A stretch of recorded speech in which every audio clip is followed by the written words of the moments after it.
Hi everyone, Stephen from Growing Crazy. We're really excited. We've got a few different projects that are running at the moment and just crazy times. But one of the ones that we're really excited about is that Keder Greenhouses have asked us to do some guest blogging from their site, from their HQ near Evesham. We're currently in one of their display greenhouses here. It's been up for about 30 odd years and had very little maintenance done to it, so it's still going strong. But at the moment we are housing our mother plants and some of our collection in here, and as you can see it's looking very lush and green as we're sort of nurturing things on for next batch of cuttings and things like that.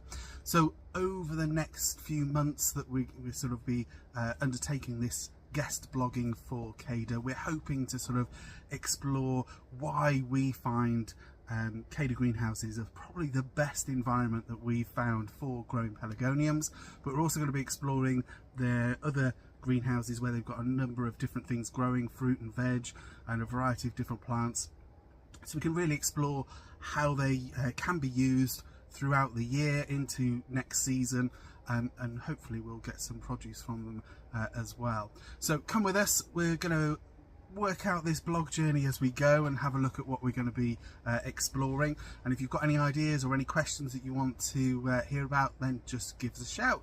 But let's go and have a look at why we think Keder Greenhouses are the ultimate growing environment.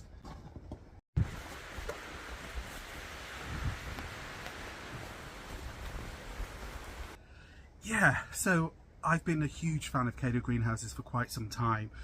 One of the big things that is a big plus for me that you don't really get in the sort of traditional greenhouses or polytunnels is the way that it disperses the light. You might hear the wind rattling around at the moment. I think it's the remnants of storm florists rattling around, so it's quite a grey day outside, but actually it's quite bright in here, and that's the way, because the light's dispersed through all the sort of bubbles in the way that it is, it sort of really disperses the light in the greenhouse, and it really helps with the growing conditions. I don't think I've had the blooms that I have in the Keder greenhouse that I had before.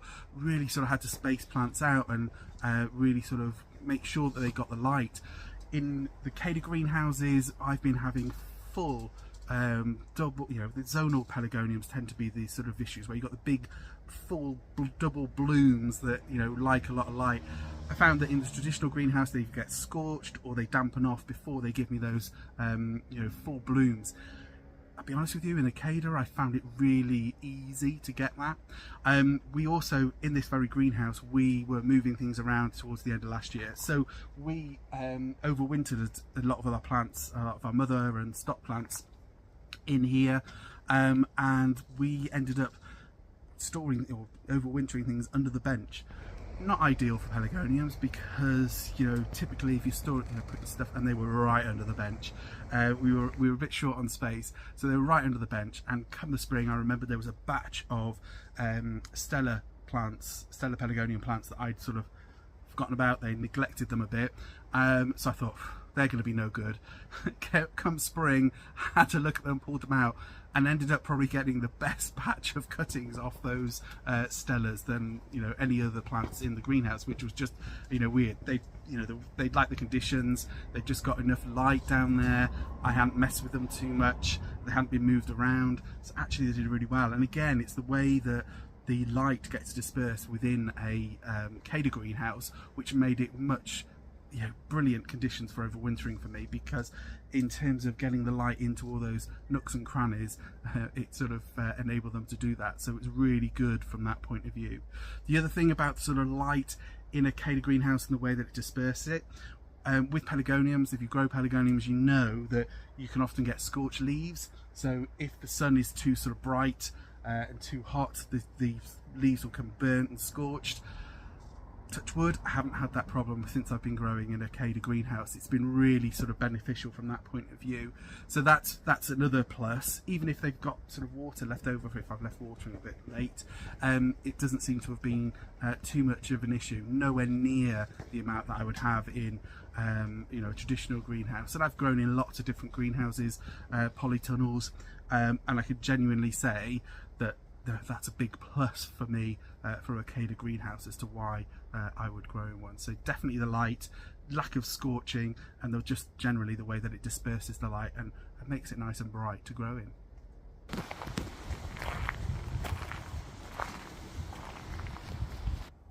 Hi there, we have now moved into another greenhouse on the Keder HQ site. This is one of their smallholder greenhouses, and this one is sort of laid up with different fruit and vegetables. We've got tomatoes, we've got some herbs and things going on over there, Vietnamese coriander, we've got some citrus over there, some arum lilies and some other plants that are going on in there. This is actually one of the greenhouses that we're wanting on our new site, because one of the other features, one of the other things that we really like about Keder greenhouses is their flexibility in design and ventilation.